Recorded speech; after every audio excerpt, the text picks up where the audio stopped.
Alright, time now is 11:17 a.m. in the morning on July 29th. Yeah, I had a good sleep. I went to bed at 1:45. I wish I could have gone to bed earlier, but I didn't. And I slept all the way till 10:40 something. I actually hadn't brushed my teeth and I'm still in my pajamas right now, and that's because there's no water in this apartment. There's a water shortage, or there's a water outage. Um, Intentionally so, because the apartment does this, the building does this from time to time, like once a month or something, to check on the water or to fix the pipes or something. Um, so I guess I'm just so lucky that, um, oh, is water back?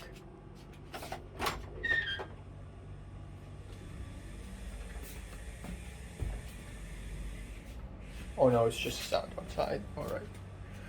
Um, but yeah, two things I would like to talk about, I guess, I did last night. First of all, remember my mom's a friend who used to live in LA, now stuck in the UK.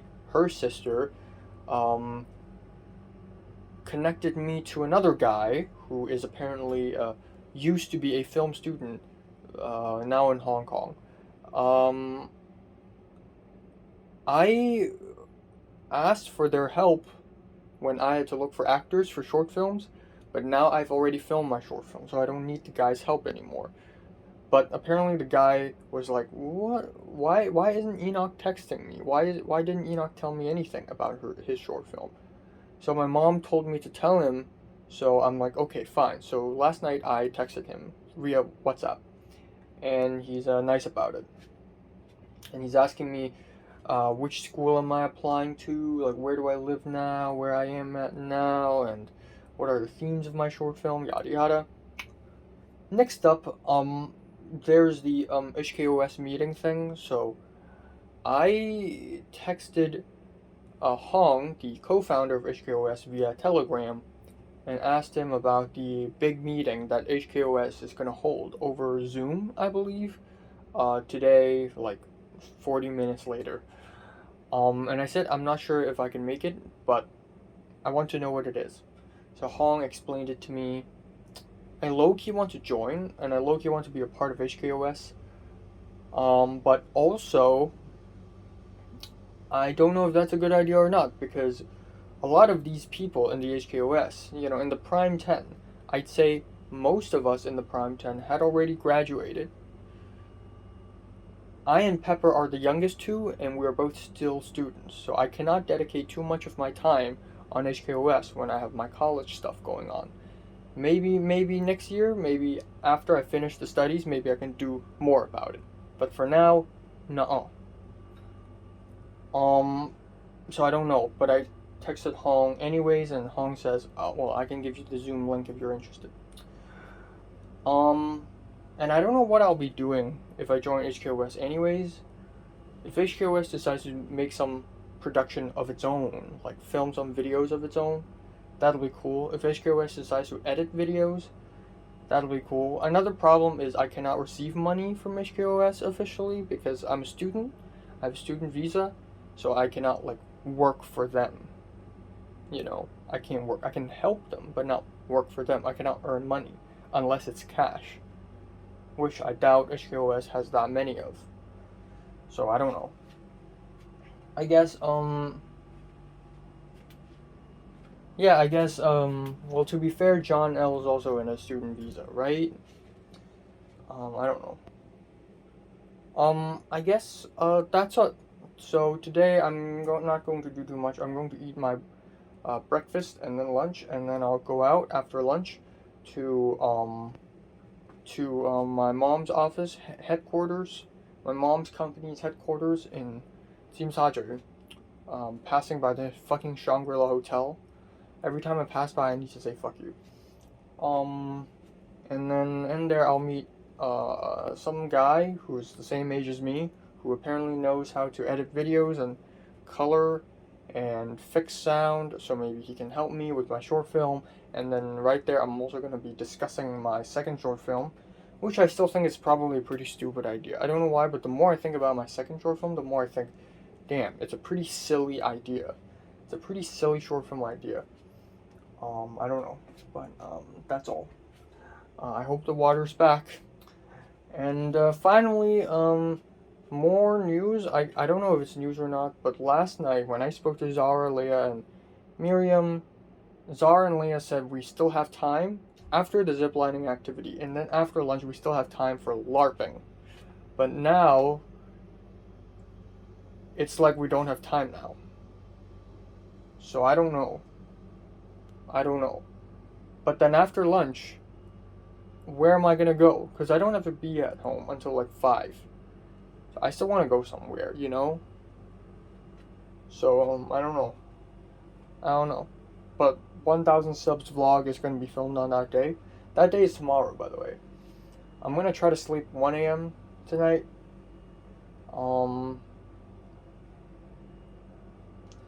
Yeah, that's all.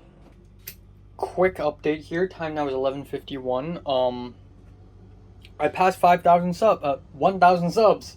Not 5,000. Yeah, after 5 years, 3 months and 11 days, I've passed it, and it's crazy, and I feel great. Maybe somebody will unsub and drop me down to 999, but yeah, you know, that's great news, I guess. I don't know if I should ask Hong about the Zoom meeting or not, but you know what? It's not like I have time anyways, because it's nearly 12 at noon and I have an album review to film. So I'm going to do that first. And, yeah. And besides, I'm already, like, if I don't have time to join HKOS now, I can just join, like, later. Like, the next time HKOS recruits more people, I can join. Like, at least I got the connection. At least I got Hong. So, that's that. And people are congratulating me, so that's cool. So yeah.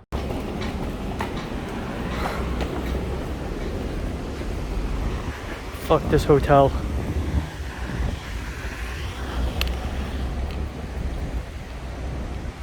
Fuck this hotel.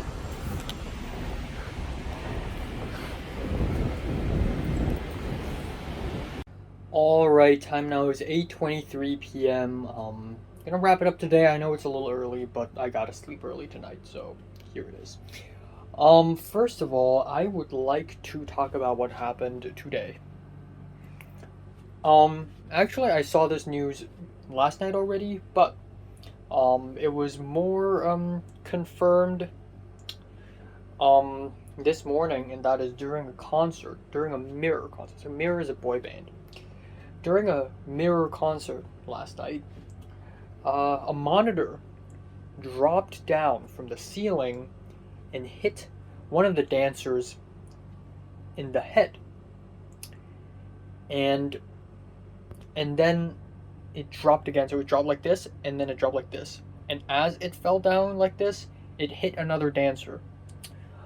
The show was stopped, people were panicking, and the rest of the live shows are all canceled, basically. And people will be receiving refunds for their tickets. And at first I thought, wow, damn, that's bad. But, wow, the entirety of Hong Kong Instagram, basically, was going really crazy over this. And I could understand why, because concert accidents like this don't happen very often in Hong Kong. So obviously, you know, if something like this happens in the USA, it would be a huge problem, but people would quickly forget about it because concert accidents happen all the freaking time. The last time I remember it happening is the Astroworld incident, which is horrifying. But yeah, usually people would just quickly forget it, but in Hong Kong people remember it because it doesn't happen all that often. And the entirety of Hong Kong Twitter, Hong Kong Instagram, almost all the people I know, all the young people, and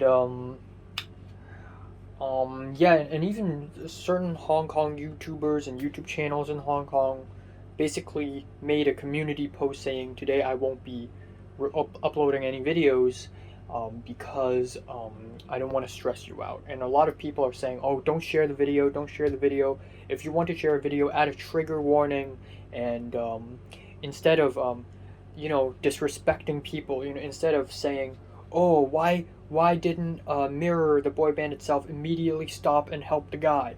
Instead, why not share something positive, like send thoughts and prayers, and actually find out why is it that this took place? Asked who designed the venue, who did the concert setting up decoration thing. And it was such a huge news. Everybody's talking about it. It's all over the news. It's crazy, and it's surprisingly hard hitting for Hong Kong. So there's that. Next thing you know, at around 2 something p.m., I left my apartment and went all the way to my mom's company's headquarters in Jingdong. And in there, I entered the building, and at that point, my mom's having a talk with some other person.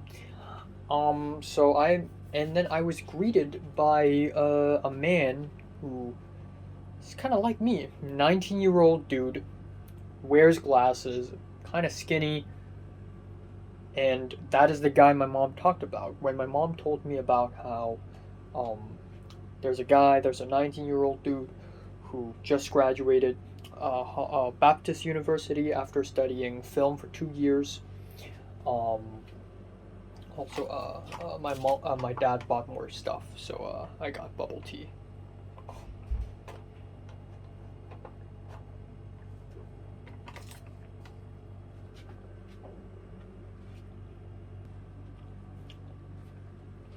And he's a nice dude, he's a very humble guy. He doesn't seem very arrogant or braggish at all.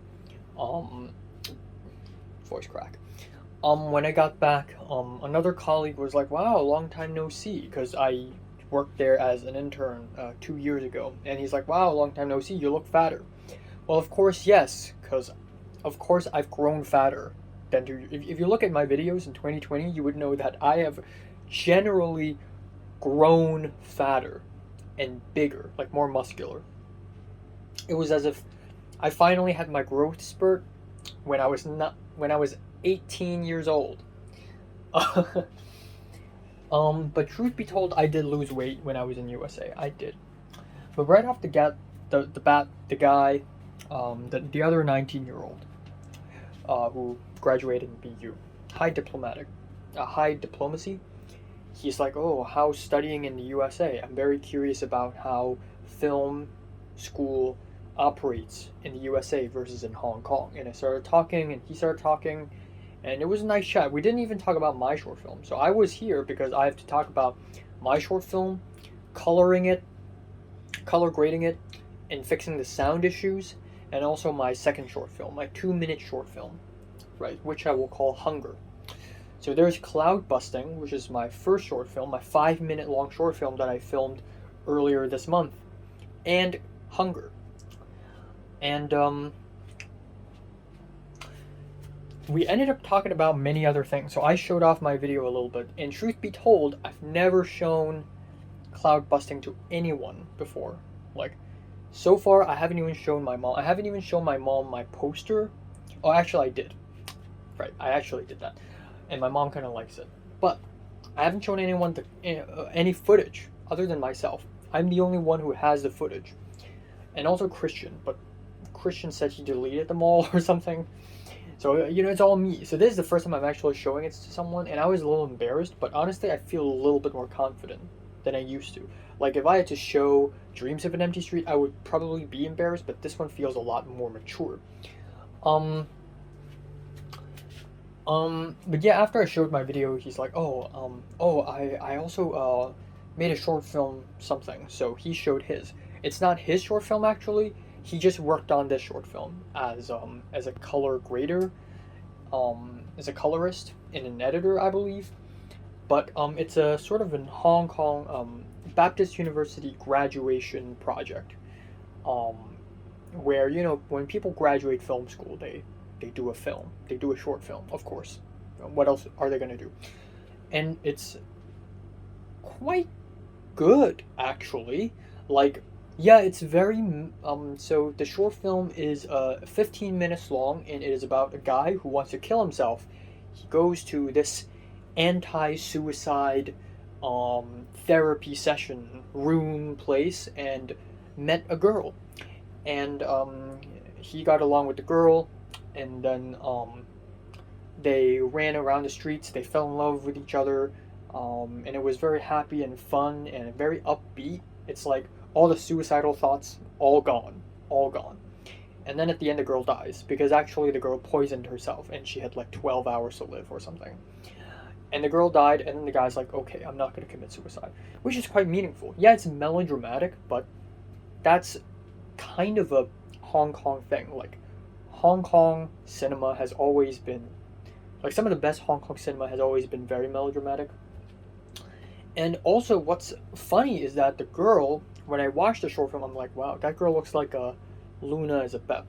And I thought about, okay, maybe it's not her. Maybe she just looks like her, but it's not her. But I was like, I'm gonna say it anyway. So I said, oh, the girl kind of looks like Luna as a Bep. And the 19-year-old, the guy, he looked at me and he's like, wait, you know her? What? And I'm like, yeah, she's a somewhat famous singer in Hong Kong. Yeah, I know her. And she's like, wow, she's very indie. She's like an indie artist. And I was like, wait, how did this happen? Did the director somehow have connections with Luna as a Bep and DM'd her or called her and said, hey, can you be in my short film? No. When the director held a casting session, Luna as a Bep just showed up. And the director also knew who she is, and the director's like, what? And apparently this is like Luna as a Bep's acting debut or something. I mean, she's been in music videos, but this is her acting debut in a narrative feature, in a narrative short film. And apparently Luna as a Bep is really embarrassed about it. This is why she hadn't talked about the short film at all on her Instagram, on her socials, at all. But that's really fascinating. Again, I feel like I am at a point where so many Hong Kongers who grew up in the 2000s are entering the entertainment industry, just the generation before me. And so I low-key look up to this generation, but then at the same time, I am right next to it. I am succeeding it. I am the successor to these people. So at the same time, I also have connections with them. So again, with Luna as a Bep, and then with, Jeffrey from Pomado, who somehow ended up in my first short film. The other guy, Paco, the producer, who also ended up in my first short film, and ended up being the producer of my last short film, my last short film, Dreams of an Empty Street. And also, somehow, Potter, remember him? His schoolmate in City U is Jack, who is an indie underground rapper now, and Lester Jong somehow knows Sharon, and Lag Chun also knows Sharon. And my brother, during dinner, my brother said that Lag Chun, he was like, he suddenly was like, hey, do you want to see my math teacher? And I'm like, okay. And then he showed me Lag Chun's Instagram, and I'm like, Lag Chun is your math teacher? And my brother's like, yeah, well, Lag Chun is a teacher in my school, but not my math class, somebody else's math class. And I'm like, wow, what? And that's really cool, because again, these people are like the last generation. They're the last generation. They're just before us. We are next. So I have a few connections already. And also Hong saying he somehow worked with Fish Liu, the Malaysian actress who just won Best Supporting Actress in the Hong Kong Movie Awards. They somehow got connection. Like I could feel it. I could feel the succession happening, and that's really cool. But yeah, that's really funny and weird. And apparently Luna as a Bep is very embarrassed about it. But honestly, she's fine. Her acting chops is fine in that short film. It's fine. It's totally fine. So we continue to talk, And um, apparently he doesn't know all that much about movies. Like he doesn't watch that many movies, so I introduced him to a lot of movies. Like, oh, you want to talk about cinematography? Have you watched The Conformist? And he's like, wow, I like the lines and the shapes. And I'm like, oh, speaking of lines and shapes, have you watched Jacques Tati's Playtime? And he's like, wow, what? And then when I watched the short film that he showed me, I was like, haha, that crash zoom, that's like Quentin Tarantino. And he's like, oh yeah, you know. And then I talked about, and then he's like, wow, I can tell your short film is almost like a French Dispatch by Wes Anderson, even though he hadn't seen it. But he finds it similar, and I'm like, oh, actually, I kind of copied Persona by Ingmar Bergman, and he's like, wow, and I showed it to him, and he's like, wow, black and white artsy film, like I don't watch that stuff, but maybe it's interesting, you know. So he's very good, he's very humble, and I try to stay humble too, because obviously I'm not that confident with my short film.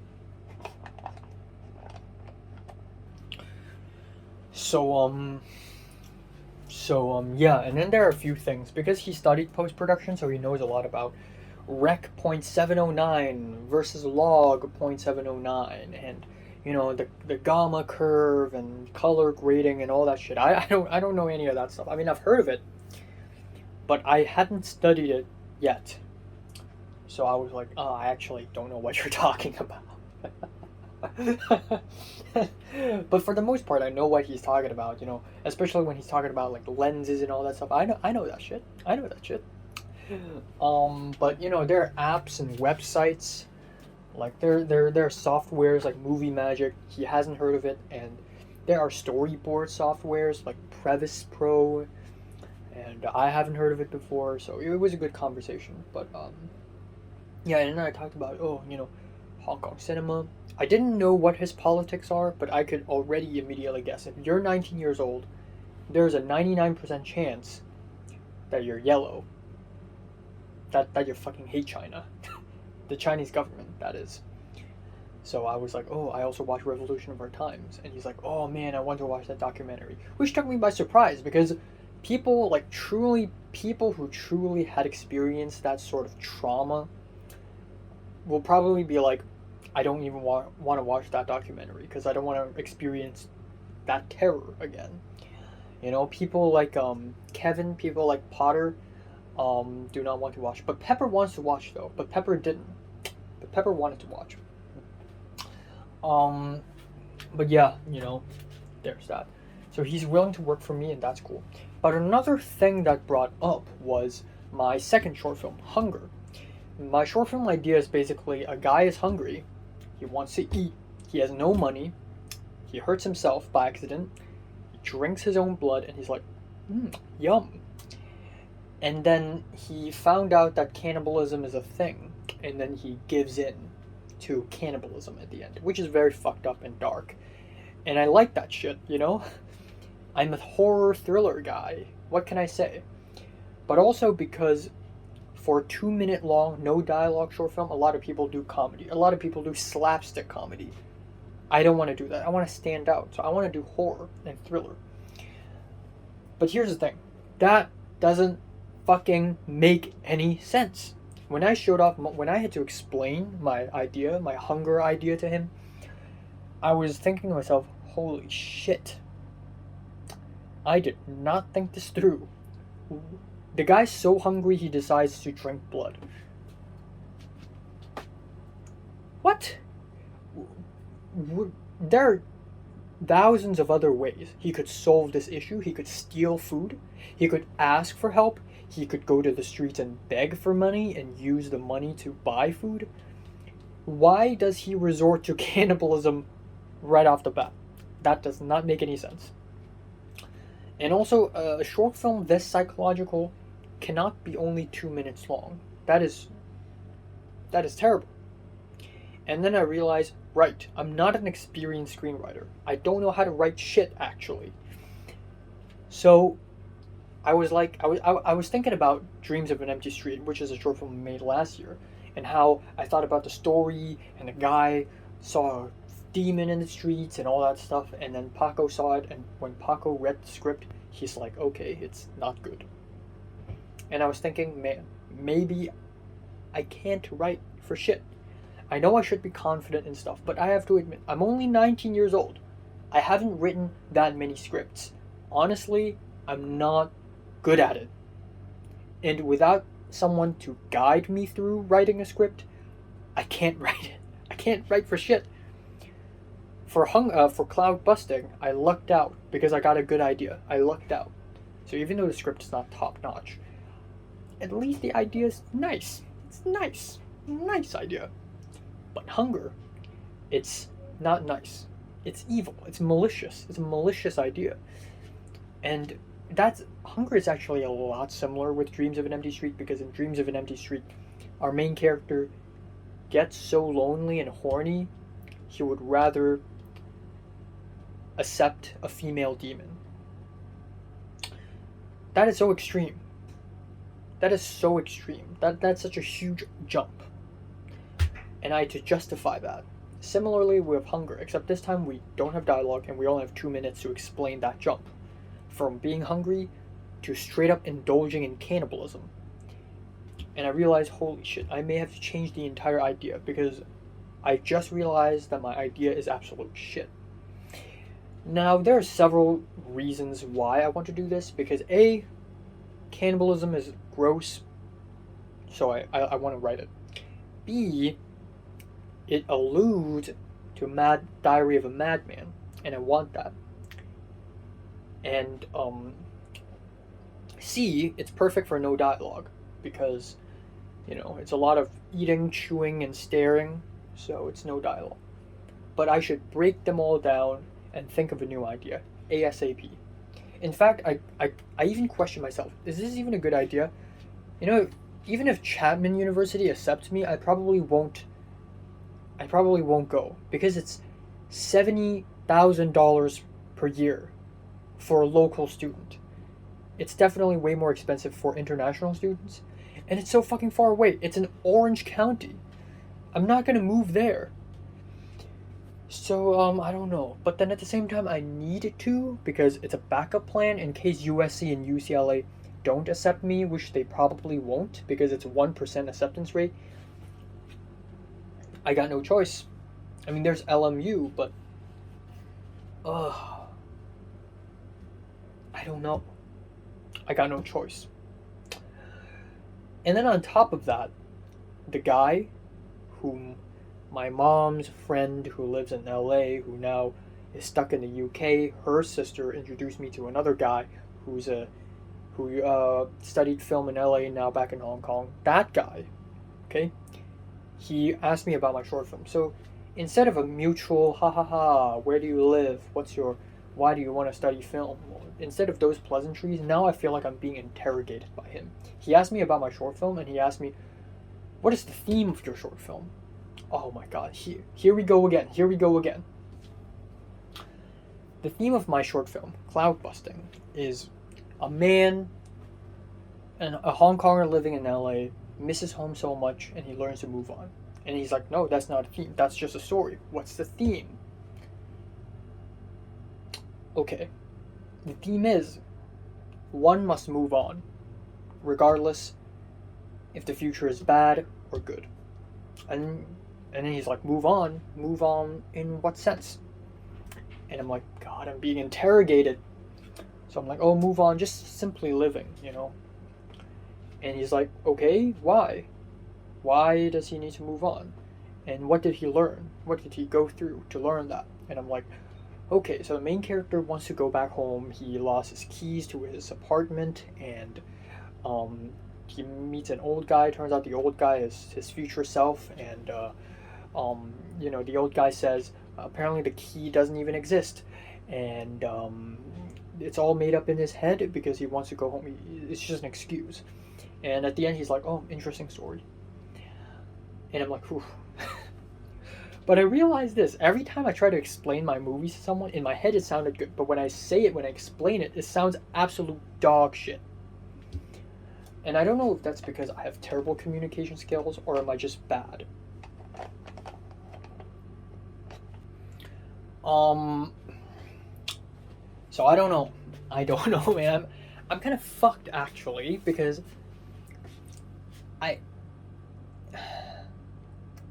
I can't force myself to think of an idea. So if you tell me right now to think of an idea for a 2 minute no dialogue short film, I can't. I don't work like that. I can't force ideas. Second of all my ideas are huge ideas. They're ideas for epic, huge, long movies, 2 hours long, 3 hours long, 70 hours long, like a TV series basically. Mini series ideas. All of my story ideas are super sophisticated and intricate. They're not simple because I don't do simple ideas. They're not my strong suit.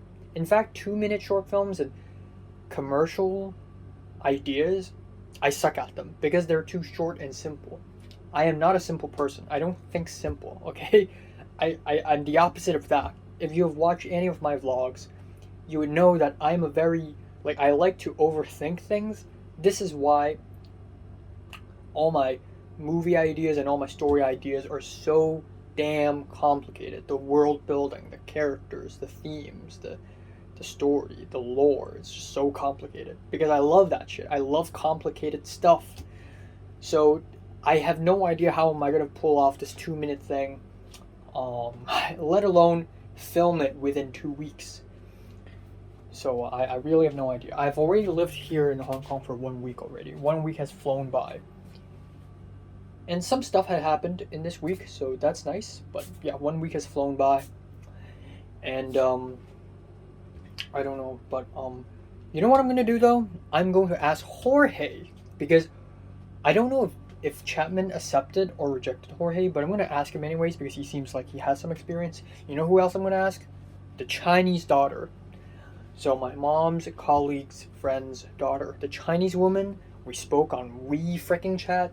I'll ask her because she's literally in Chapman right now.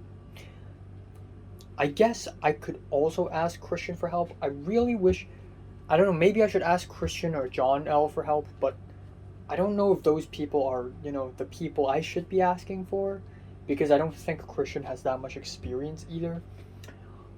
And I want to ask Pepper for help. Not really for help, but I just want to speak to her about movie making and ideas and stuff, but I just think it's futile. It's useless. Useless because I feel like Pepper's just as clueless as me. That's like the opposite kind of impression that Mary gives me. Whenever I see Mary in real life or speak to her or hear about her, Mary always gives me the impression that she knows what's going on and that she's confident and she will not fail. I mean, she may fail a class, but she's confident in living. Like, she has a plan. She has a plan. She's got social backup. Like, if something happens to her, she always has friends just fighting for her and working for her and all that stuff. She always got everything planned down. She doesn't need to worry about shit. And Pepper gives off the opposite impression. Pepper's like a damsel in distress. Pepper's like, I don't know what to do, and it's just like so freaking unmarried, So I don't know. I really wish I would have known someone in my film major who has a lot of experience and knows what to do, but I just can't find any. I don't know. But yeah, there's that. One more thing. I still want to go to AnimeCon, even though I've already gone last year, but I still want to go, and at first I thought, okay, maybe I'll film another vlog, on my main channel. And then I realized, right. Why not film a Cantonese vlog? Why not film a vlog in Cantonese? Because it'll be a whole different vibe.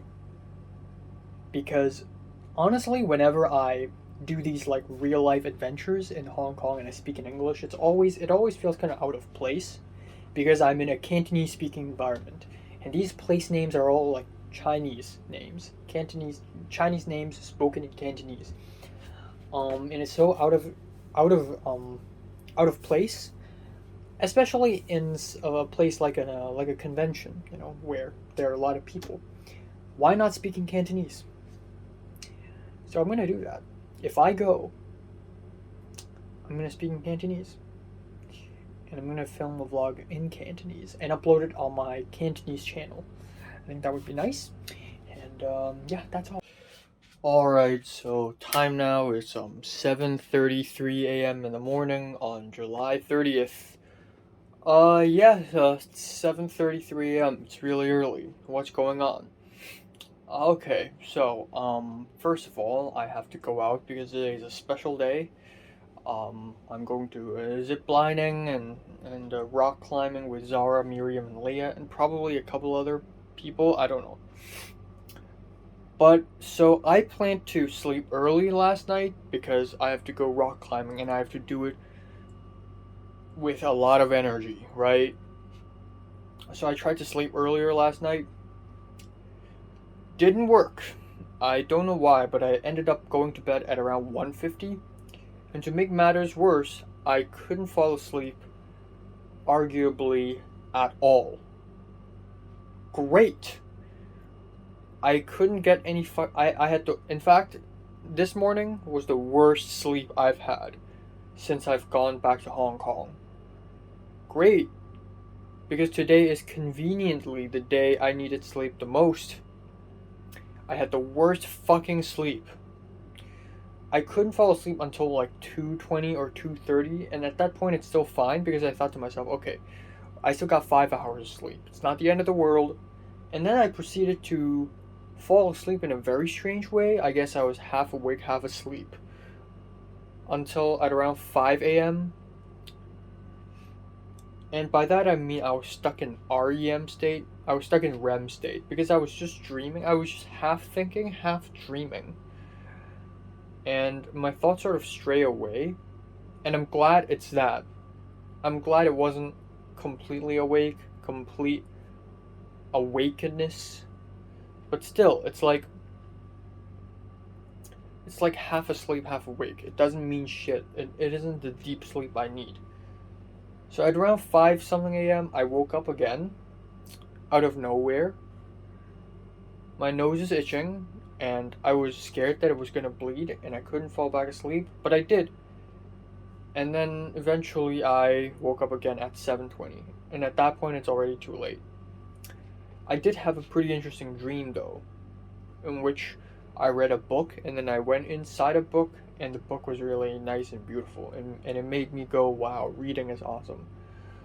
And it was about like two guys trying to survive in the wild, and one of the guys got killed, and the other guy, who's apparently like a surrogate, like he's not human, he says he really misses eating dinner and eating food and hanging out with the guy who just died, and it was very beautiful and touching, but it was also just a book. Um, and yeah, um,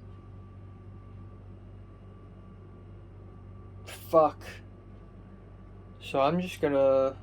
I hope I have the energy later. I really do, because, goddamn, goddamn. Um, Conveniently the worst sleep I've had. The world. It's got to be the milk tea from last night. It's got to be the milk tea coupled with the fact that I had a very good sleep yesterday morning. So if I had a good sleep yesterday morning, then today it wouldn't be as good. Like I slept for 9 hours yesterday, so today, like this morning before I went to bed, it's not as sleepy. I'm not as sleepy. But yeah, today we're gonna do the zip lining, rock climbing activity. Hopefully, I make it out alive. I spent $378 on this shit. Like, this is even more ridiculous than spending $25 just to see Cedric. Now I'm spending $370 something just to see Zara Miriam. Which is absolute dog shit.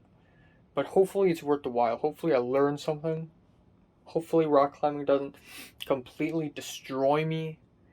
Because I'm really not fond of rock climbing, actually. So I don't know why did I agree to this. But, you know, things like this are things you can't say no to. Because then I would be a coward. And also, I just came back from the USA. I can literally take on anything at this point. Okay, my bank account got hacked, I got kicked out, almost became homeless, ant infestation, I fought a cockroach for 3 hours. I mean, at this point, anything could come at me in life, and I would somehow survive it. So of course I could survive another rock climbing. But if you can recall rock climbing, I mean, last year I didn't have a very happy experience. My entire body was aching at that point. I was wondering, when I went rock climbing at that typo camp, was that, did I had a good night's sleep? I kind of forgot. Maybe I did. I don't know. But, yeah. I also, cut my toenails last night. I don't know why, but I have a cut. I seem to have already injured myself before I even climbed the fucking rock. My second toe on my left foot is already, like, injured. There's, like, a cut. I love my life. I really do. So, yeah. Also, Miriam said Jeffrey may come. I hope Jeffrey doesn't come. I mean, I like meeting people that I haven't seen or spoken to in 19 years. But not today. I had a terrible sleep. I'm going rock climbing. And part of the reason why, like, I couldn't get super personal last time I met Leia and Pink is because Jordana's there. And I don't trust her enough to say personal shit.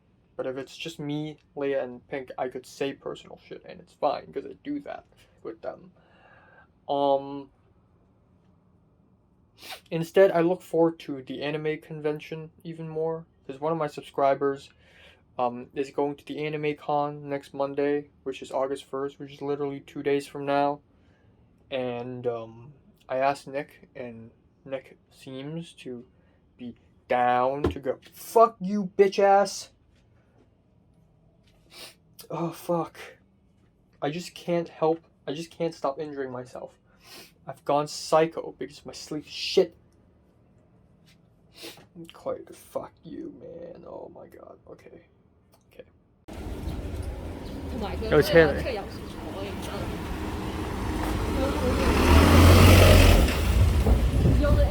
我有屎。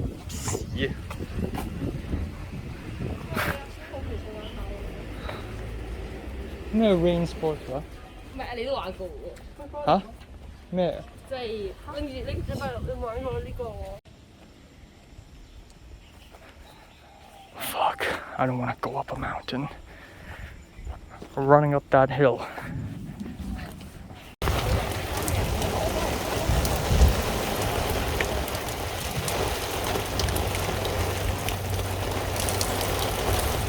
Hello.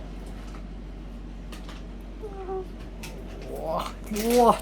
macro lens 我12咯，12喺 TV 喎。因為就睇下你哋想唔想，即係12好似係嗰啲，有一個係即係通識12咧，即係話你睇翻啲背景嘅。All right, time now is 11:42 a.m. in the morning on July 31st. Last day of July, yes. So, fuck. Yesterday was a terrible, time management disaster, and it's not my fault. So, if you're wondering why I didn't film, the end of the day, thoughts update, is because I don't have time. I didn't have time at all. So I'm just going to talk about what happened yesterday in chronological order. Let's go. So I woke up at 7:20, awful sleep, right? Awful sleep. And then I went out to eat breakfast because I can't go rock climbing without eating any food. You know, I would die. So I immediately packed up, changed my clothes, and left. And at that point, it was already 8 a.m. and Zara, Miriam, and Leia are said to meet me at 8 a.m. And I was a little pissed at myself for being late. So I immediately rushed over, and they called me, and I was a little bit angry. And then I finally met them. I walked all the way to the Shao K1 MTR station, and I saw them. I saw them right off the bat. I immediately saw Miriam, and I was behind her, and Miriam turned around, and she's like, oh, hi. So, that's it. So we weren't that late or anything. We hopped onto the minibus, and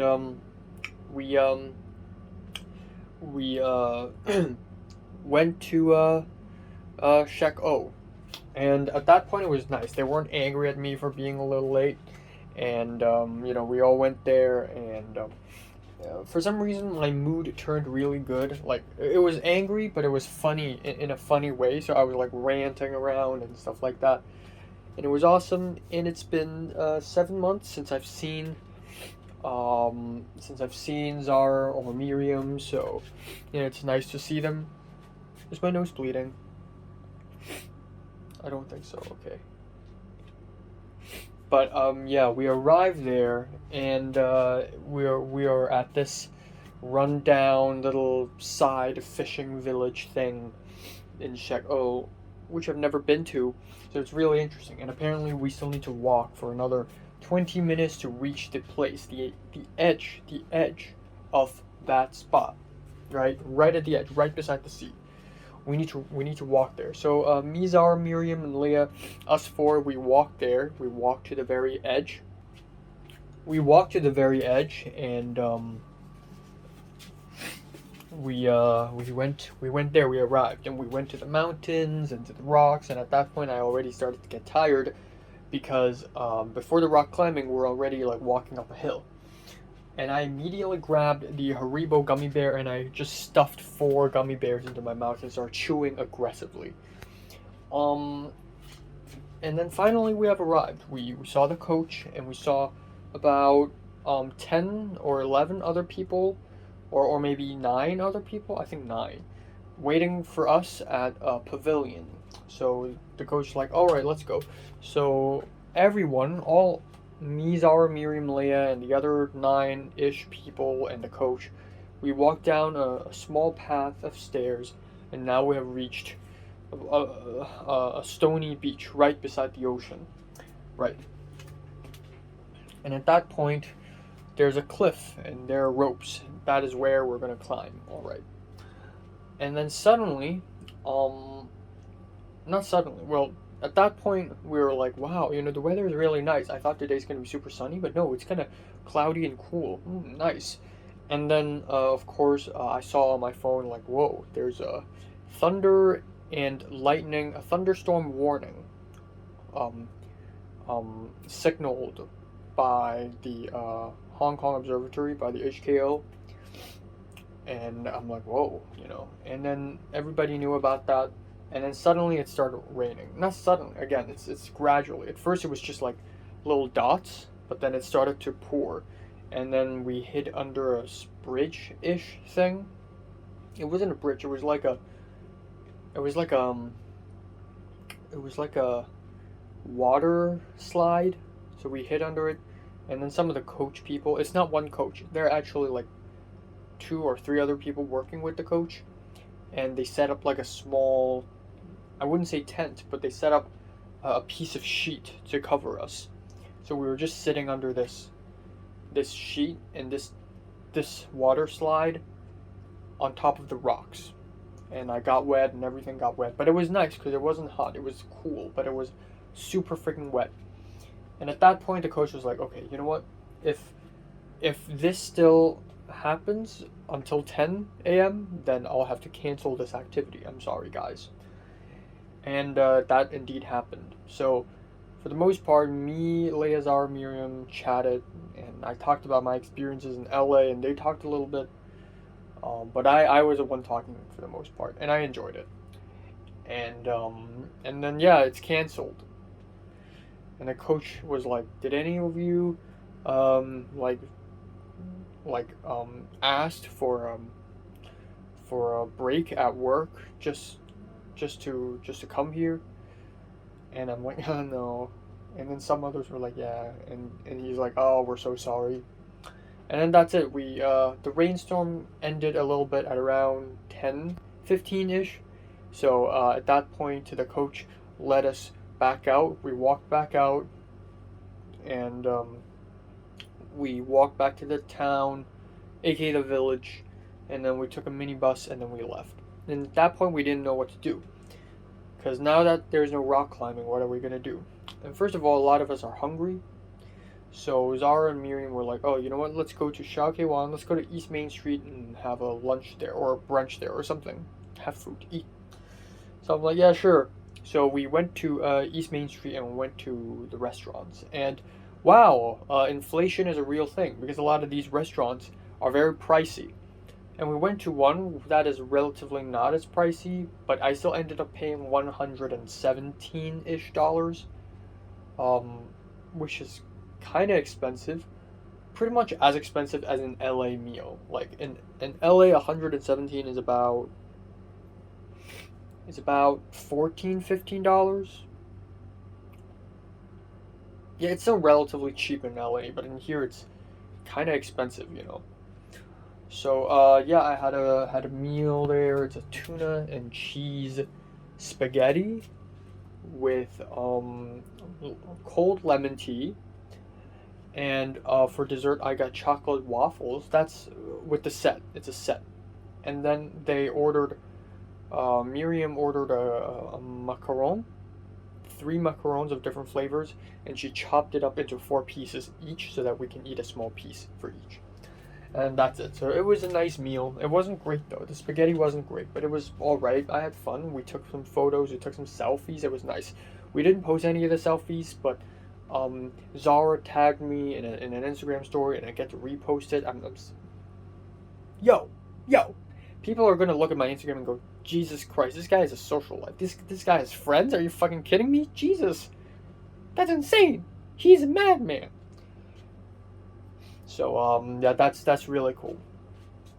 And then afterwards, because we're all dirty and wet, the plan is why not let's hang out at Leia's place.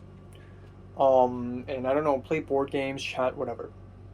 But before that, let's take a shower. So we all went back to our respective homes and took a shower, and then immediately went back out. And at 2 p.m., I arrived at Hangfa to meet Leah because she lives there.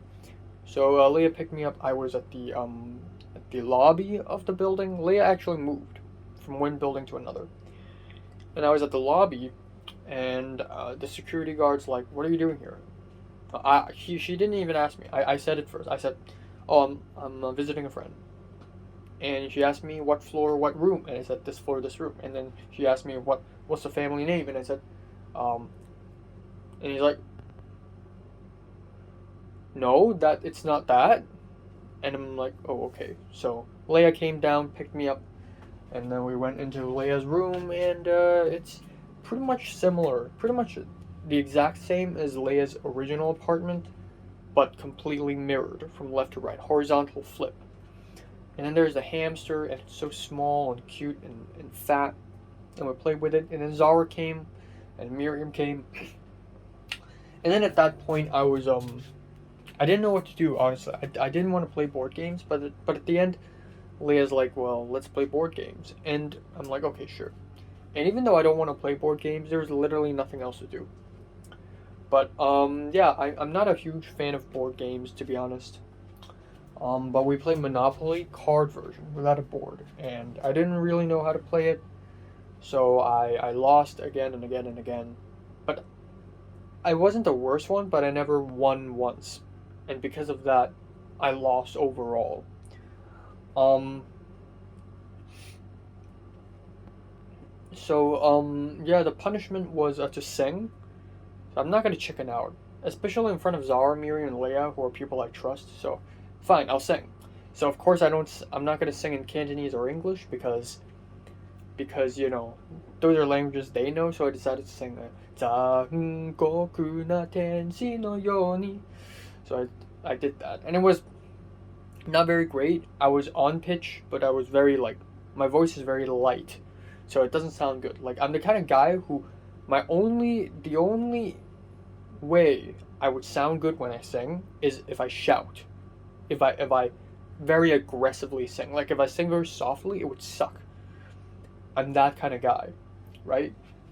So, anyways, afterwards we went to Miriam's place. There has been a lot of discussion whether to go to Miriam's place or just stay here or go back home. Like, where do we go? And Miriam's like, oh, you can come to our place. But I have to go at around 5 p.m. I need to leave. So at the end, we're like, okay, fine. So we went to Chaiwan. We took the MTR to Chaiwan and we went to Miriam's place.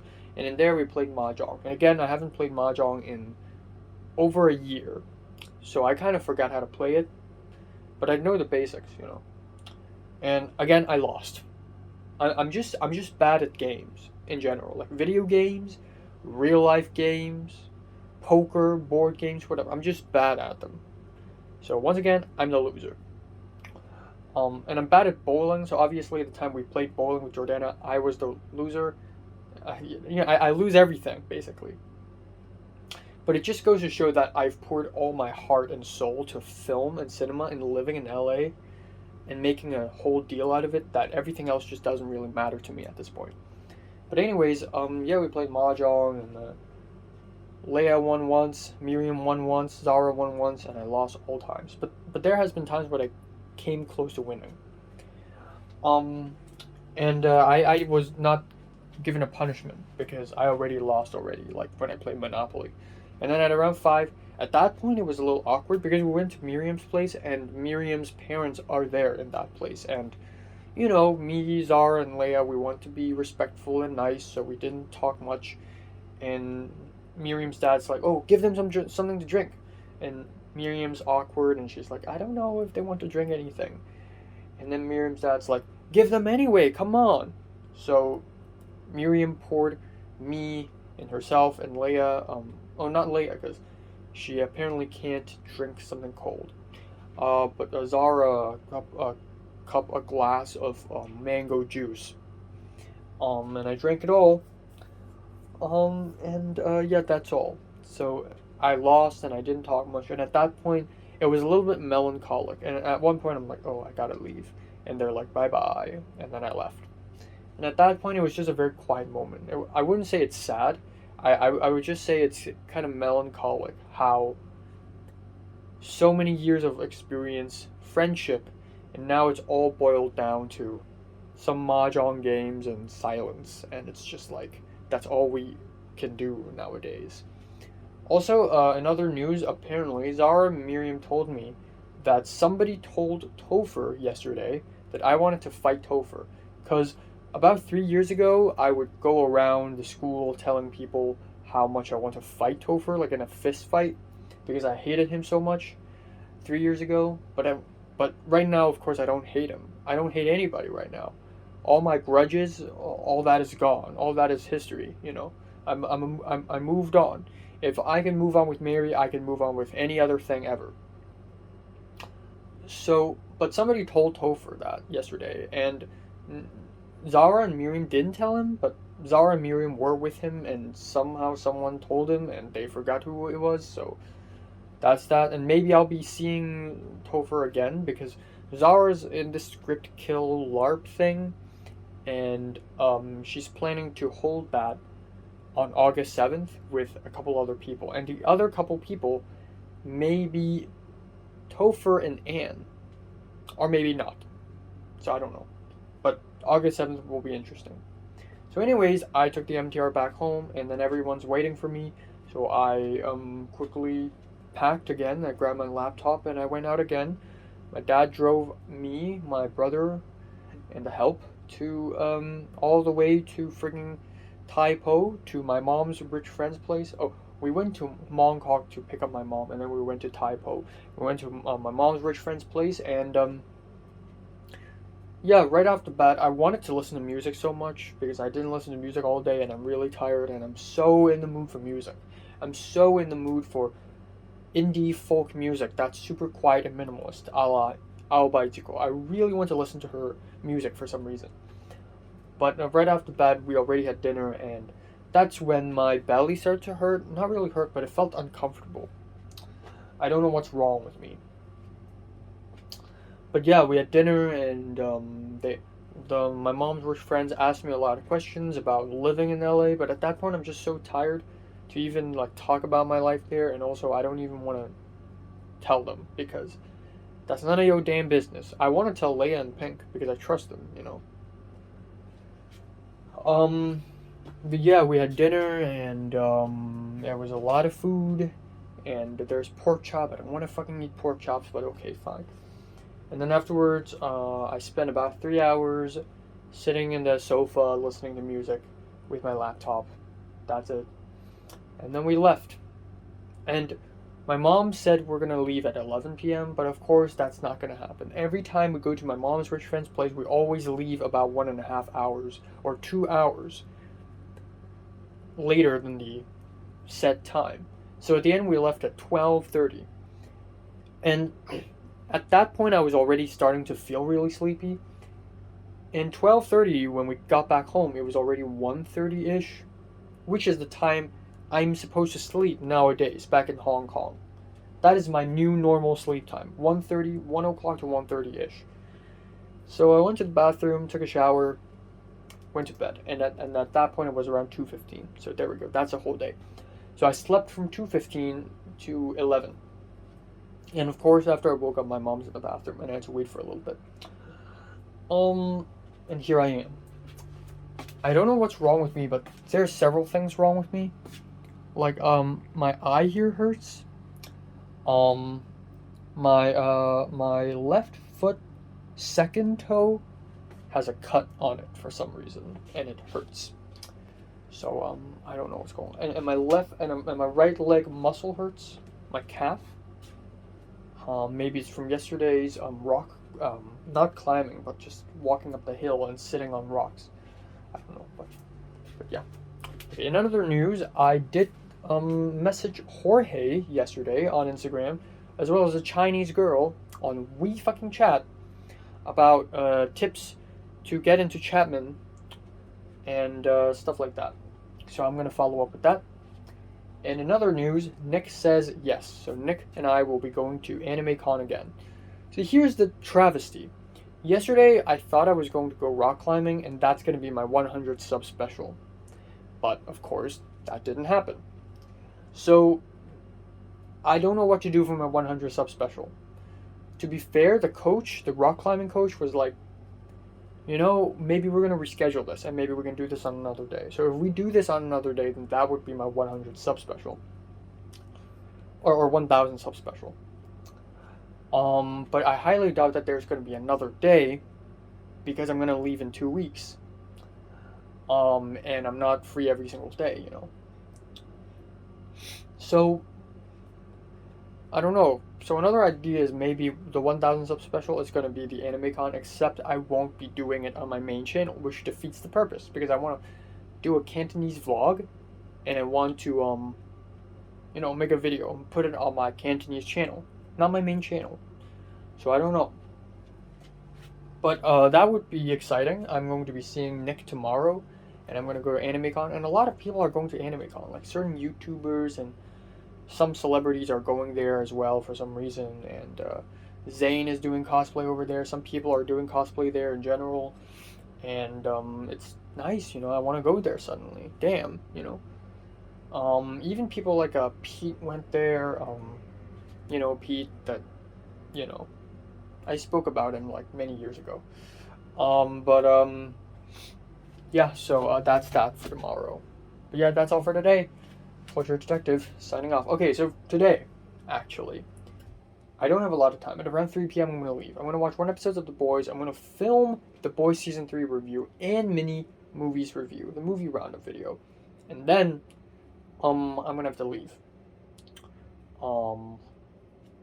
Because we need to pick up, my brother, and we need to pick up my dad. But my brother gets off his drumming class at 3, and my dad gets off his work at 4. So between 3 and 4, we got some time. So my mom's like, you know what, let's go to a cafe and like rest there. We're going to pick up Dad, and then we're going to go to Taipo again, to my uncle's place, and then we're going to eat food with Grandma. And obviously, even though we're going to come back home relatively early, we're not. After I come back home, that's it. I'm probably going to directly go to sleep again. So that's that. But I hope... So yesterday, while I was taking a shower, after I came back home from having lunch, and before I went to Leia's place, I actually had an idea for my Hunger short film. I had a better updated idea. It makes more sense, but it's even more ridiculous. But hear me out. A guy is super hungry. He has no food, no money. and he's sort of stalked by this nice guy in a suit who dresses nice. And that guy handed him a card saying, if you want free food, come to this address or call me. So it's sort of like Squid Game. So he goes to this address and he enters a room. And in that room, it's a table and it's a plate of meat. And the guy showed up. And the guy's like, eating. But he doesn't say anything. And the main character is about to eat it. And then he's like, it smells weird. Is that human meat? And the guy's like, yeah, go ahead. Of course, no dialogue is said. And then, the guy showed the main character a laptop or something. And in the laptop, it's all these information about human meat and how it solves all issues and how it's good.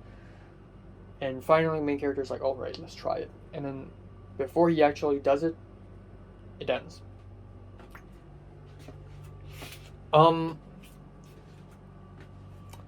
This is better because it makes more sense. It still uses cannibalism as an idea, which I like.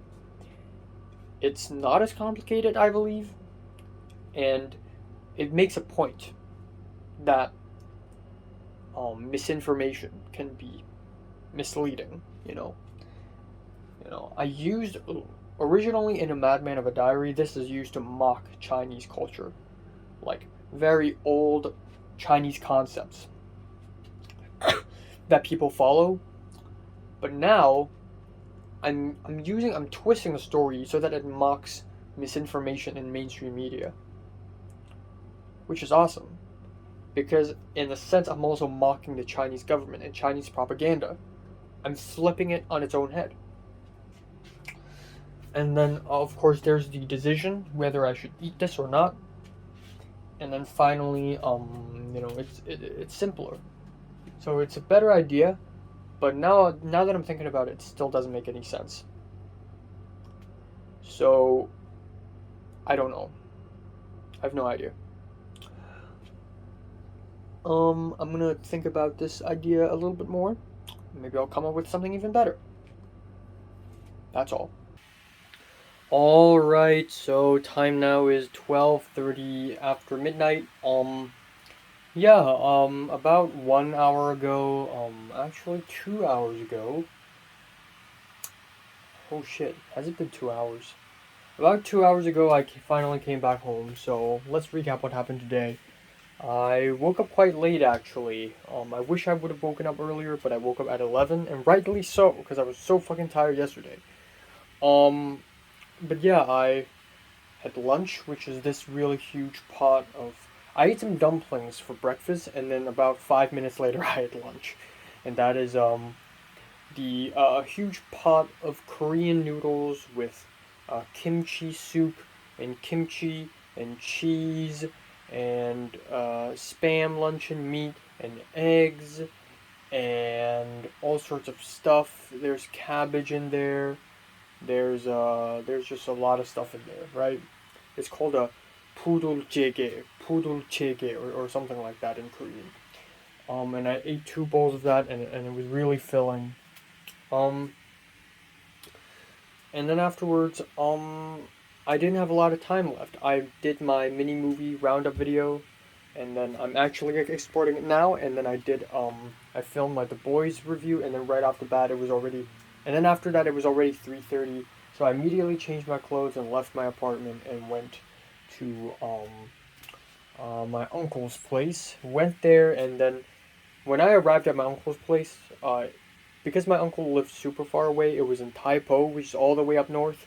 So, and we also had to make 2 stops to pick up my brother and my dad. So by the time we arrived, it was already around 5:30, and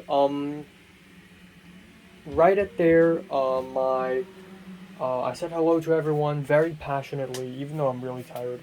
My uncle's wife, so my aunt as in my dad's brother's wife. She fixed me a bowl of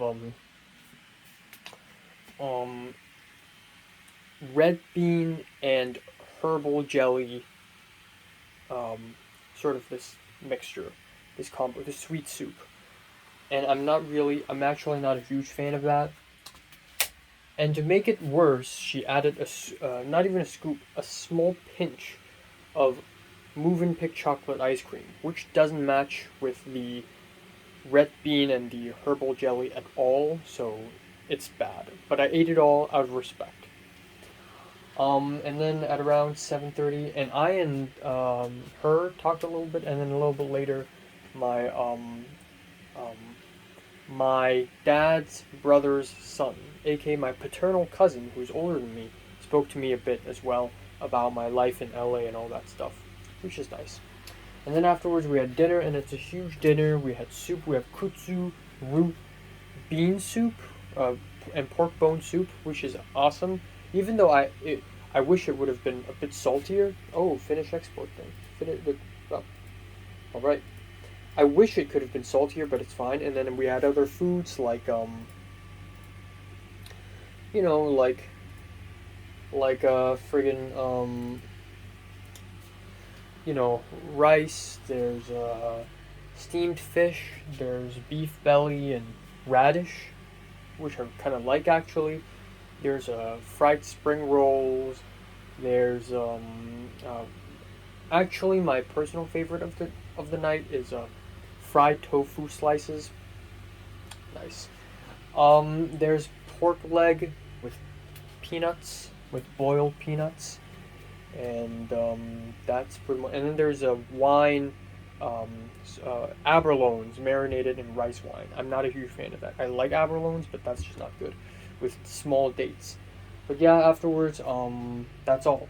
That's all for today. And at around 10 p.m. we left. So we came back home, and that's it.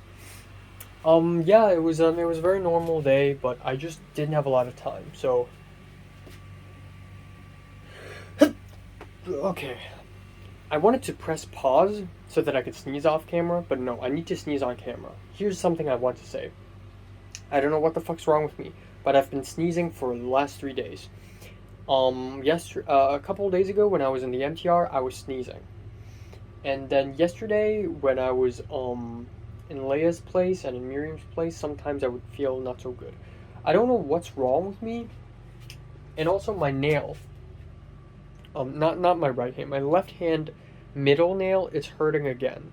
It's itchy and it's hurting and it feels weird. And I have a theory. Because America is too clean, LA is too clean and hygienic. Or actually, it's not clean at all, bro. It's literally a trash field outside of my apartment. But I guess the air is a lot cleaner. So I ended up, when I returned to Hong Kong, I ended up not being used to the dirty, humid air. That's why I'm always sneezing. I always have these weird biological reactions to things. Well, to be fair, I also had a lot of weird biological reactions in June. I don't know what's wrong with me, man. I don't know, man. I don't know.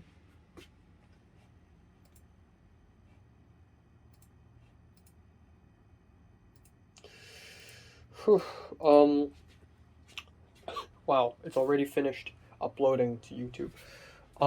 But yeah, that's all for today. And another thing is, I've been trying my very freaking best to think of new ideas for my short film. So that hunger idea, where a main character drinks blood and eats human meat, I'm gonna throw that out of the window. That's too complicated for a 2-minute short film. I watched some more examples from YouTube, some more Chapman University examples, and fuck. Those videos are like commercials. They're like ads. So I need to really simplify this. And I suck at that. I suck at writing simple stories. All of my stories are super complicated. None of them are simple. I don't know how to do this. So I had to rethink the entire idea, and I think I kind of have an idea now. Again, I tried. Okay, so this time I'm going to focus on the decision, because the prompt says the main character needs to make a decision, and it's supposed to be emotional, and the whole story is about it.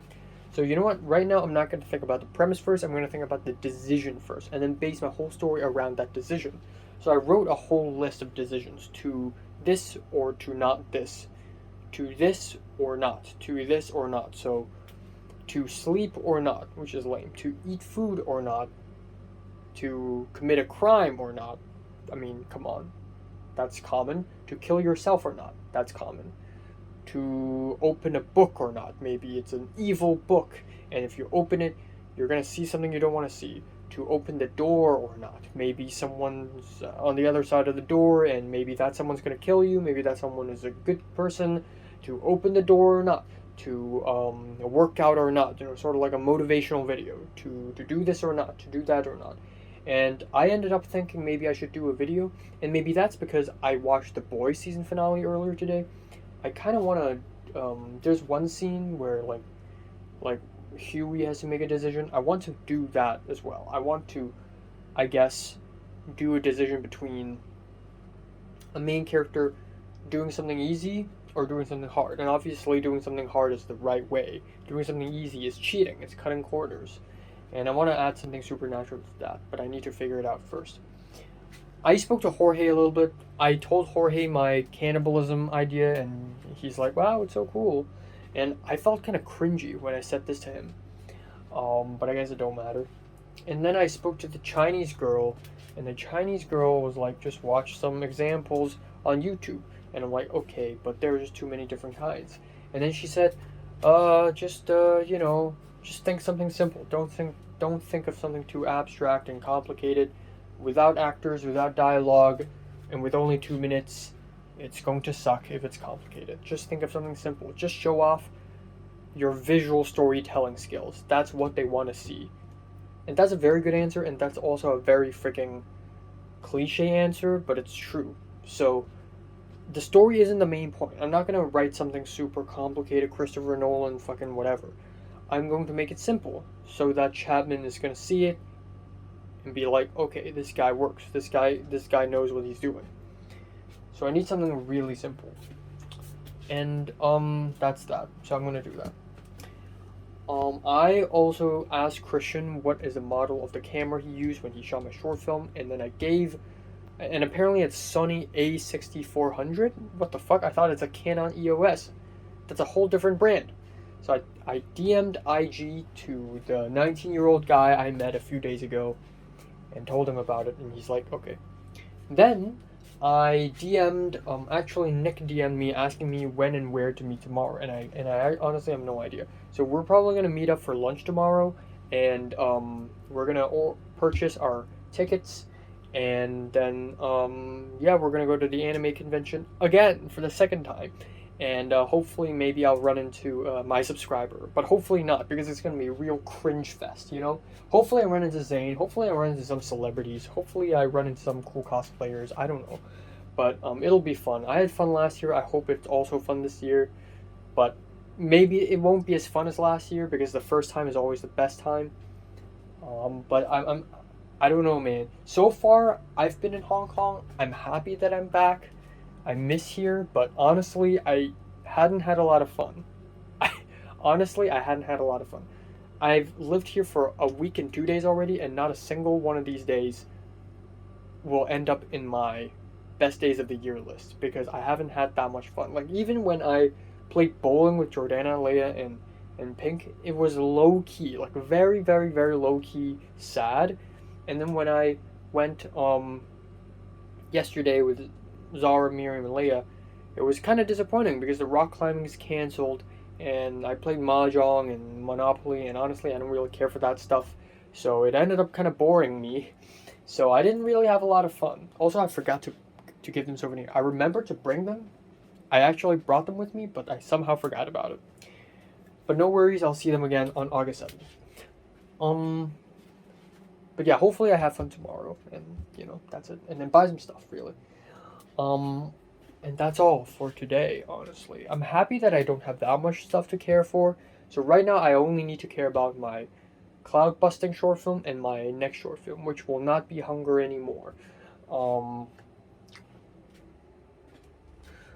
yeah, aside from that, I'm all good. I feel really full. I feel super full every single day.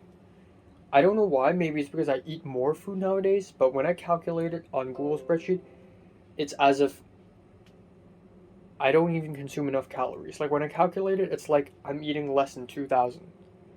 sometimes, on most days. But I still feel super full nowadays. I don't know what's going on with me. But yeah, oh well, oh well, oh well, oh well. Oh well, oh well, oh well. That's all. That's all. I remembered something to say, but I forgot. I had a dream this morning actually, but I forgot about it because I wasn't busy, but like I just forgot about it. But yesterday morning I had a dream called Drifting in the Rifts. Like there's a book called Drifting in the Rifts. I read it inside the dream and I entered the book, and it's so interesting and fascinating.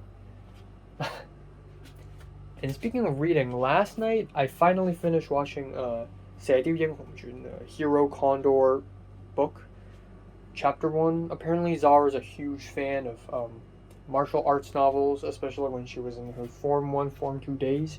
She would used to go around the classroom asking people if they have read this book or not, which is cringy, almost to an 8th grade syndrome degree. But she really likes that stuff, and that's cool, because I like that stuff now, too, so there's that. But yeah. Alright, hey guys, time now is 10:32 a.m. on August 1st. Yes, let's go, we've made it to August, but I don't have anything to celebrate because I'm in Hong Kong right now, so I'm not gonna do the woo thing. Alright, so I had a great sleep, actually. I slept very well, very comfortably, from 2:30 to 10:13, because I woke up before the alarm rang, right before. The alarm rang at 10:15. Yeah, and I had a good sleep, even though I wish I could have slept more, but I had a good sleep. Like, it was all the way, no interruption, and it was pretty good. My face looks absolutely fucked, and my nails hurting. I don't know what's happening to me, really. But yeah, today's probably going to be the most exciting day of my stay here in Hong Kong so far, because I'm going to the Anime Con again, with Nick again, and maybe I'll run into a couple of people that I know. You know, one of my subscribers is there. Zane might be there cosplaying. There's also this Niji Sanji panel, even though I don't watch Niji Sanji all that much. Niji Sanji male EN panel.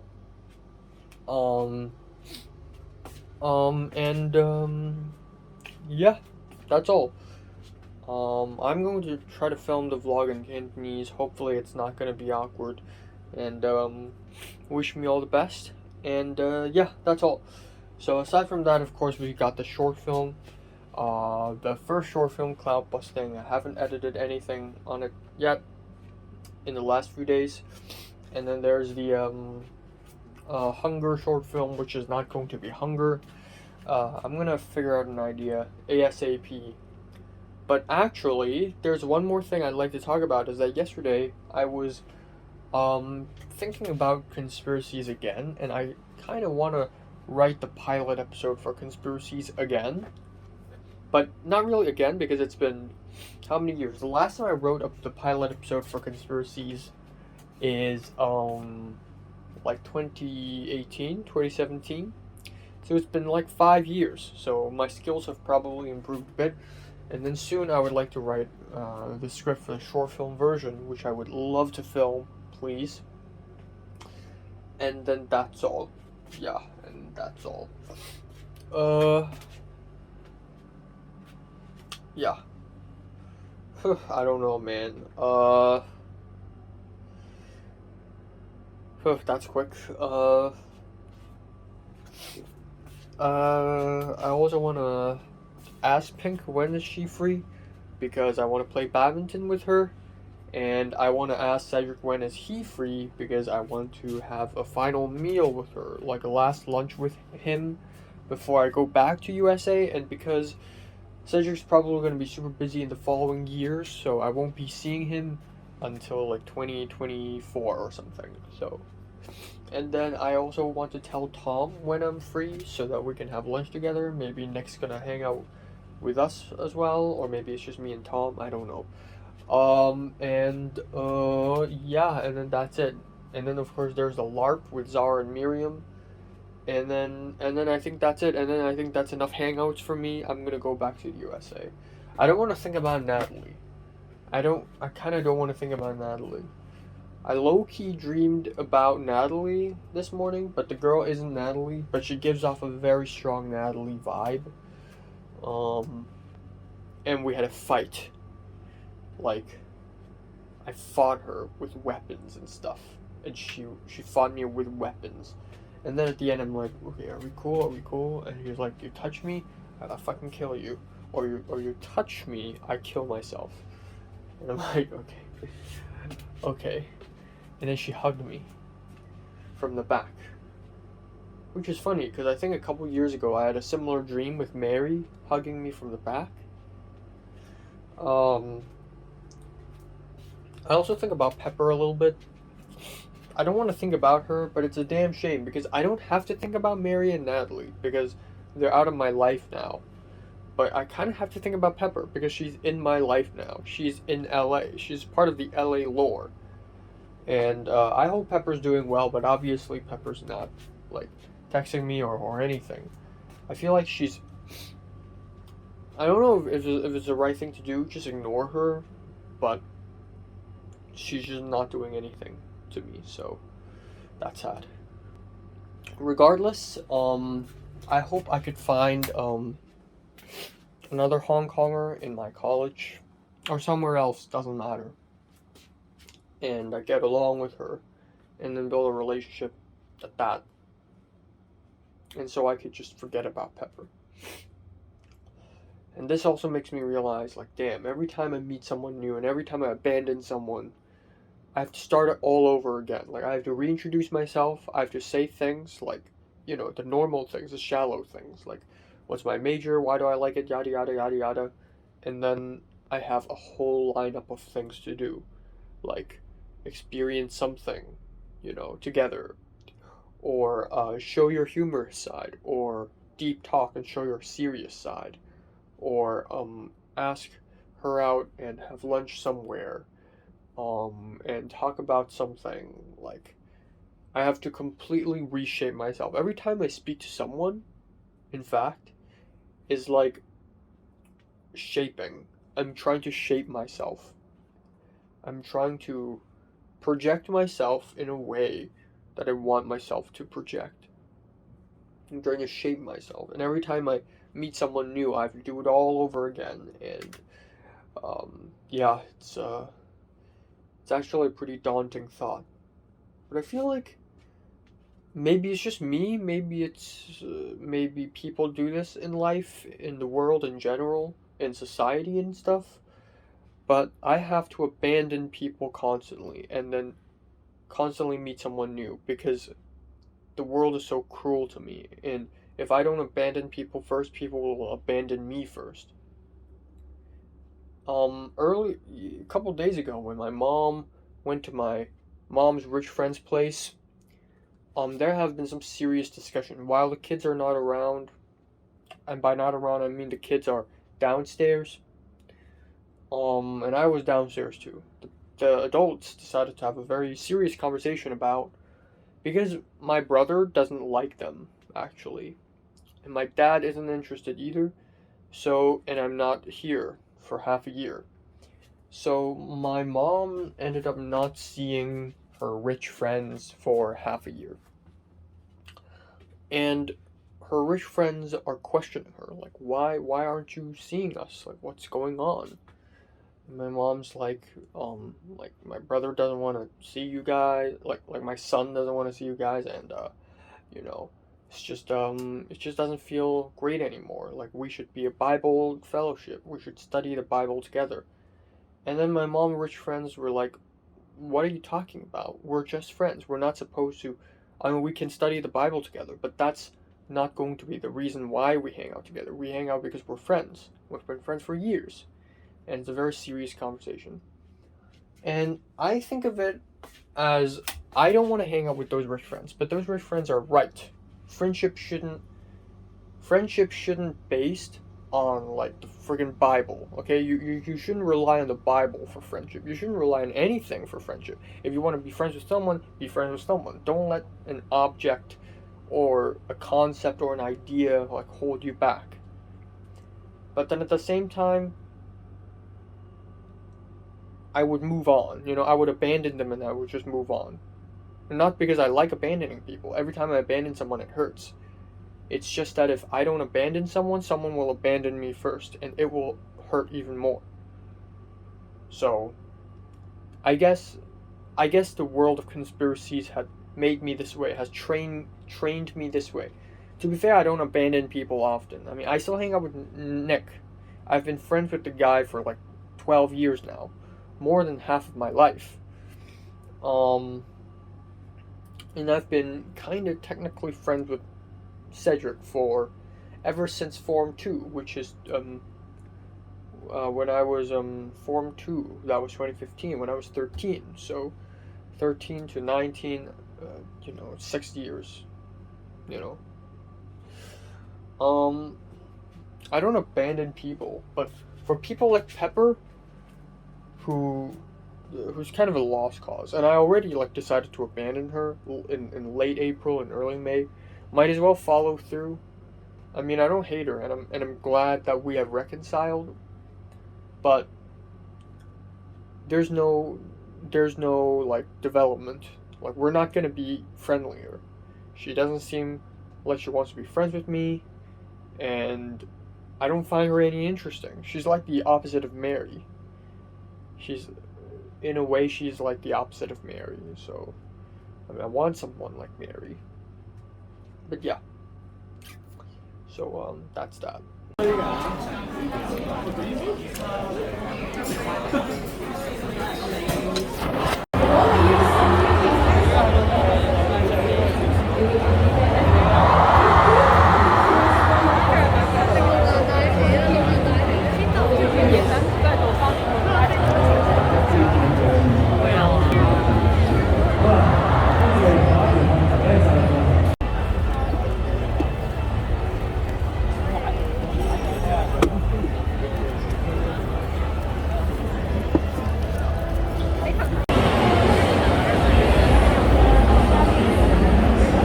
完全喐唔到。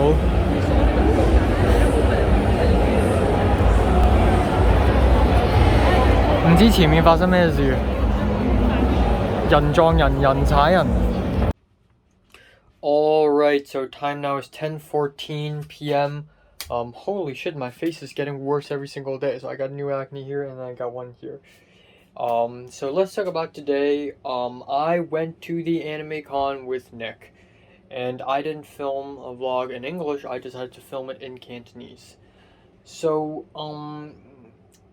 alright, let's talk about my thoughts on today overall. It's alright. I expected today to be not as fun as last year. When I went to Anime Con last year, I had so much freaking fun. But obviously, I knew that the second time is not going to be as fun. And that always happens. Second times are always not as fun as the first time. That's true. But today was truly a bit disappointing because a lot of things that I had expected to happen did not happen. So I met up with Nick at the exhibition center MTR station at around 12:15. He's right there. Yay! And then we went to have lunch. We looked for lunch. We looked for a long time, and then we ate for a while, and then we looked for a bathroom for a super long time, and then that's it.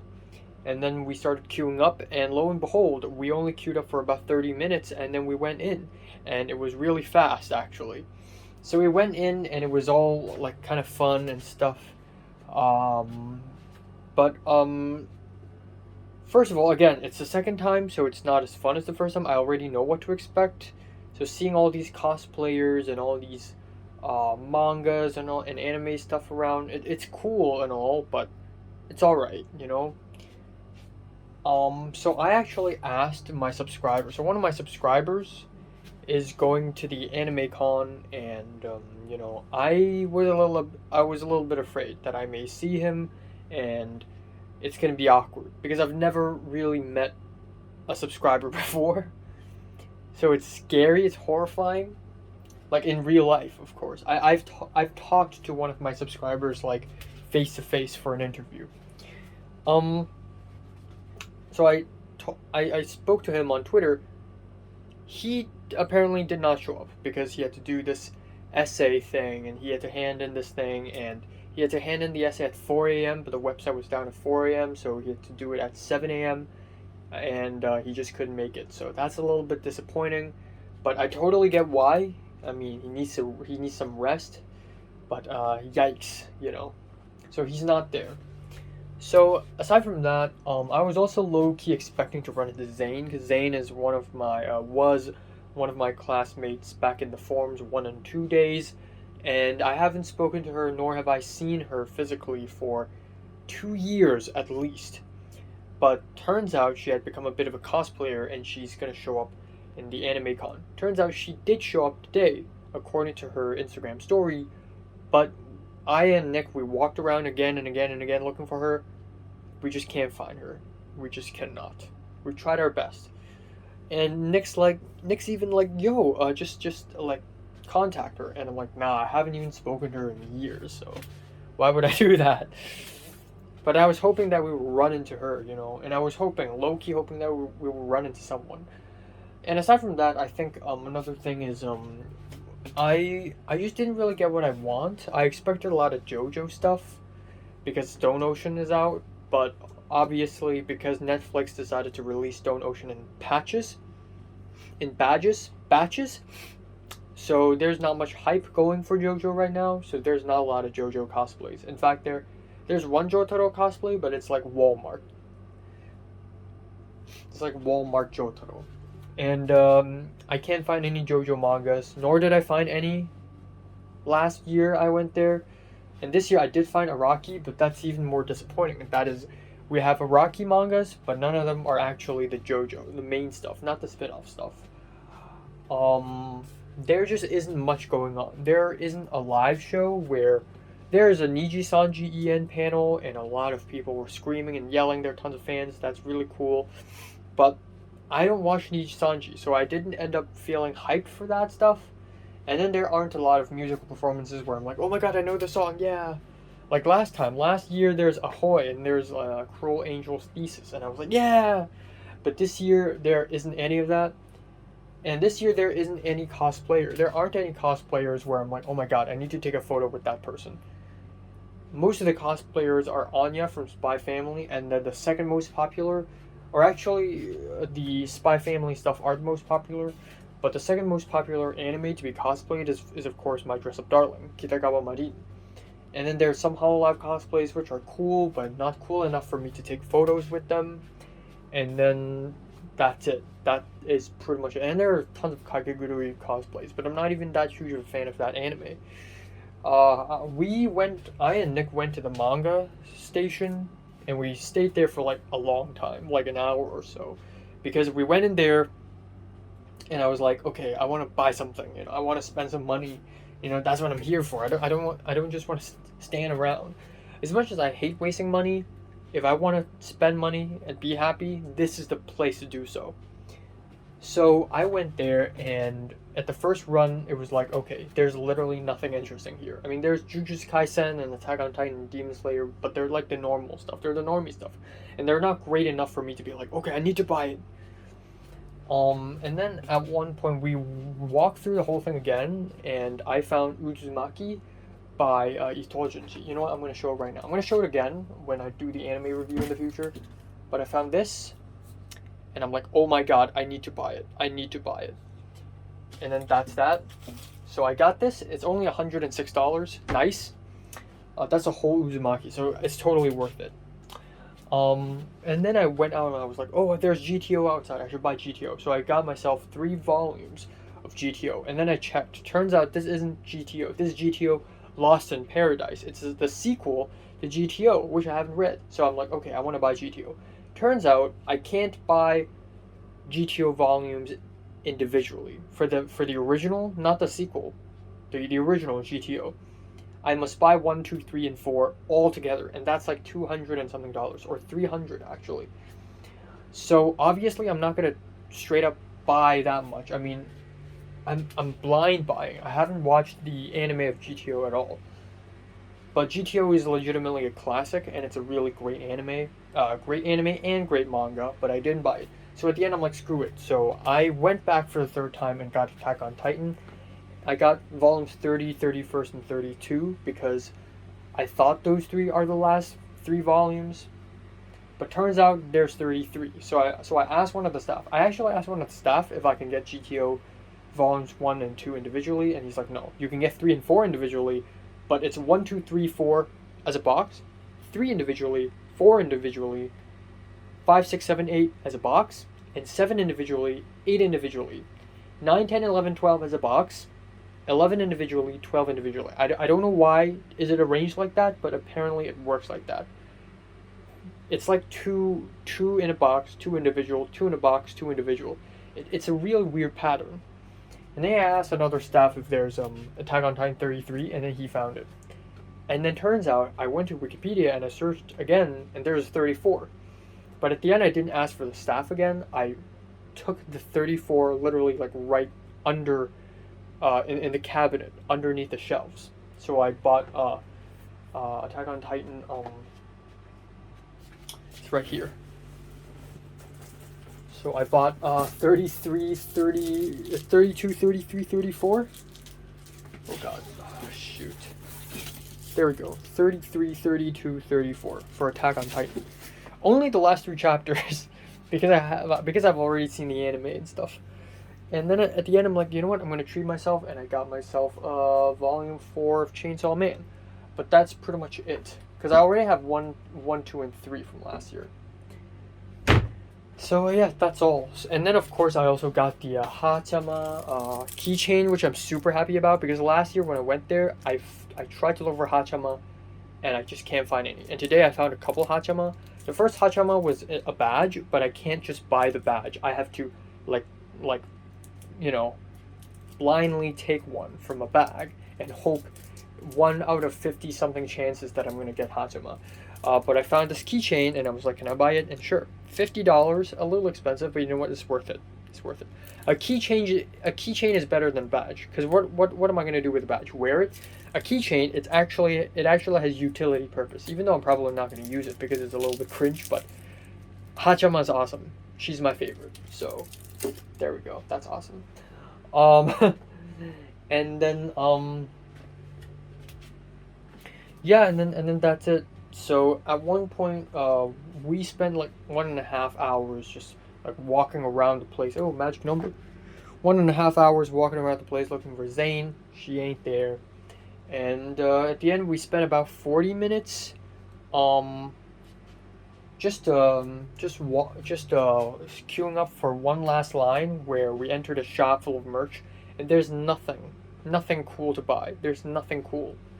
There's nothing worth buying there other than super overpriced t-shirts and some Blu-ray discs of like Gundam or something like that, and I'm not interested in that stuff.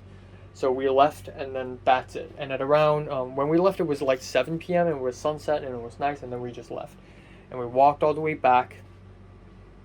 We walked to the MTR station, and then we took the MTR back, and here I am. So yeah, I'm really tired. I don't know why, but my feet hurt so much. Like skin hurt. Like I feel like I cut my toes. Like my toes are cut. Like they're cuts. I don't know what's going on. So there's that. I'm happy I'm able to meet Nick, but today really isn't that fun.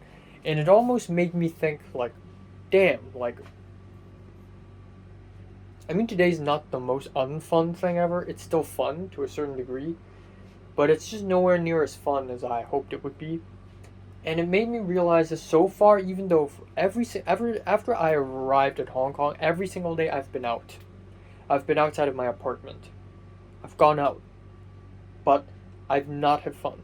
There isn't a single day so far in Hong Kong this year that I would consider a great day. I haven't enjoyed at all anything. I went bowling with Jordana, but it was a little bit sad on that day. And then when I went rock climbing with Zara, Miriam, and Leia, the rock climbing's canceled. And then with the Mahjong and Monopoly, I didn't even enjoy that stuff. I just didn't really enjoy it. And then with this anime con, it just pales in comparison with with the first one, and then that's it. I didn't really have anything else. And today, Leia even asked me and Nick, both of us, if we can have dinner together. You know what? I'm just too tired. I'm sorry. And then a little later today during dinner, Pink asked me if I can go out tonight at 9 p.m. to eat dessert with her, and I said, I'm sorry, I'm just too tired. And I'm so fucking happy that people are asking me out and all that stuff. And even the subscriber's like, I'm sorry, I can't make it today, but hey, we can still hang out or something before you leave, and I'm gonna respond. I'm so happy. And then during the anime con, Nick and Tom spoke a little bit, and Tom wanted to hang out with Nick tomorrow and have lunch together. And I said, "Oh, can I join?" And Nick's like, "Sure, I'm gonna ask Tom." And Tom's like, "Yes." So it's just me, Nick, and Tom tomorrow lunch. So I'm going out again. And then of course, me speaking with the 19-year-old guy who studied BU, that was kind of fun, but it wasn't like that fun or anything. So honestly, I hadn't had a lot of fun yet, and that made me think, what if I lost the ability to enjoy anything?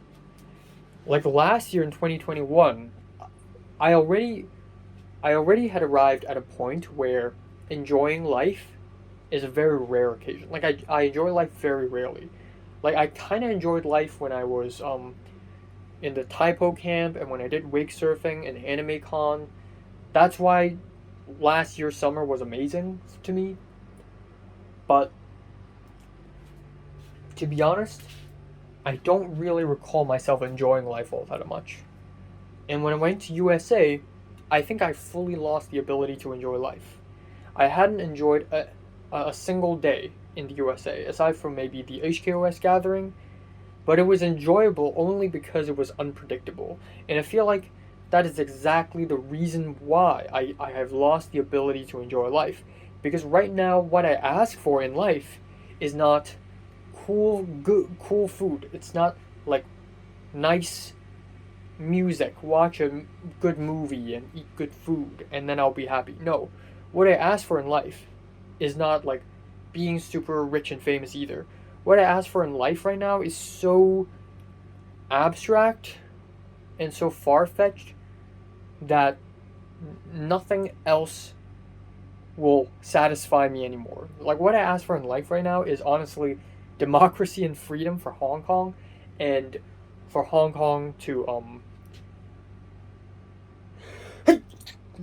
you know, Nick is experiencing this too. Not the sneezing, but his nose got all fucked up because the air in Hong Kong is just so different.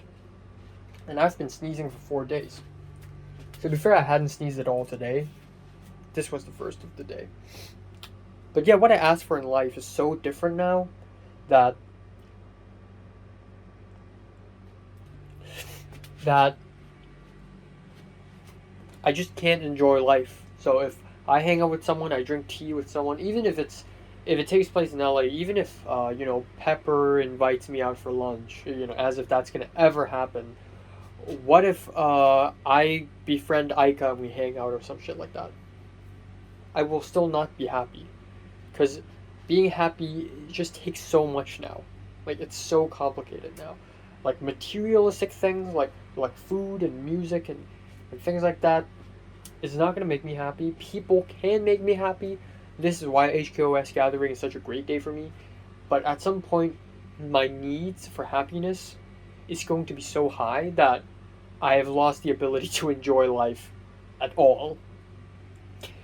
And I'm kind of scared that may actually come true, and I don't want that to come true. I want to be happy easily. I want to be happy easily. Okay. I don't know what's gonna make me happy though. I really don't know, because I've been thinking this anime stuff is cool, but it's not making me feel things. Like what if I don't know, what if I go to a movie con where it's all movie stuff? Maybe then I would be super happy. But what if I'm not? What if I don't? I don't know. So yeah, there's that.